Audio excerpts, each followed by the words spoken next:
Hey folks, I have volumes 1 through 6 of the papers of Martin Luther King in our home library. I think they have 7 total volumes now. Stanford University has a website with all the documents online, makes it a lot easier to use. Google has also scanned the pages of the book and put them online. And both of these efforts facilitate sharing the book's content. It's considerable content. Each volume provides document artifacts like speeches, sermons, papers, letters. There's also a document calendar and a timeline of events. And every time I read anything in this, I remember that every moment matters and that Martin Luther King produced a lot of power in a little bit of time. Now, I'm also reminded that we have to study his approach and his impact, and then embrace and extend that approach because he started a good work, but it's not finished. Now, trying to read this for pleasure, it's overwhelming and kind of confusing. It's a lot to keep up with. Using it for research and wisdom earned through lessons learned, that's priceless.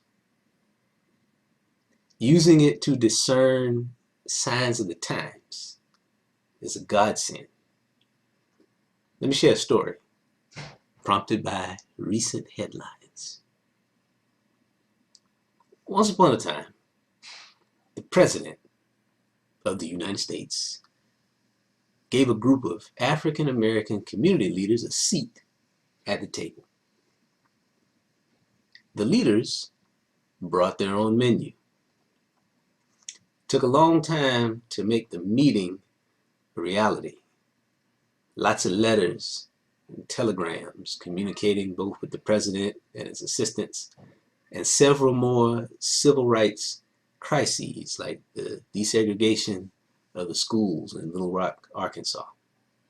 For then 29-year-old Martin Luther King, head of the Southern Christian Leadership Conference, to convene a meeting with then President Dwight D. Eisenhower on June 23, 1958. King didn't attend the meeting alone.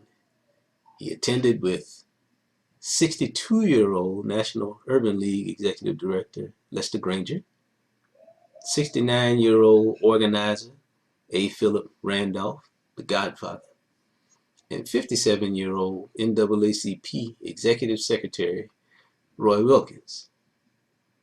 Now, if you're doing the math, King is in a fellowship of leaders who are all almost twice his age.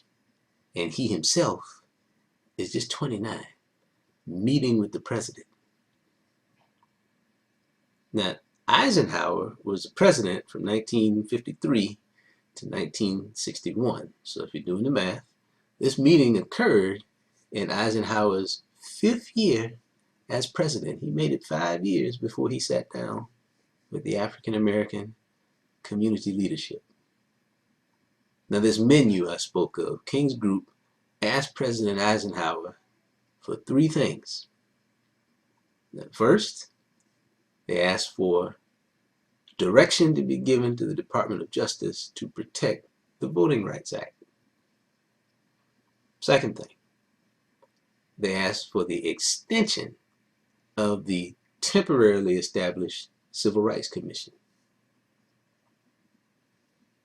Item 3, they asked to convene a conference to discuss the peaceful integration of schools. Now, the meeting received mixed reactions, which is normally the case when you got a lot of different people coming together with different ideas. They're going to have different takes about what might have been accomplished. Now, Eisenhower aide Rocco Siciliano called the meeting an unqualified success. He was over the moon happy. Siciliano also astutely noted that Martin Luther King, despite his age, was the intellectual soul of the group.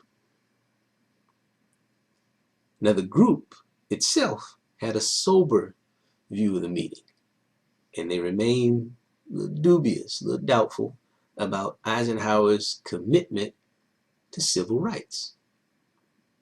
That's a fair and civil assessment made by people who engaged the countenance of the president. So if anybody would know, they would know because they were there.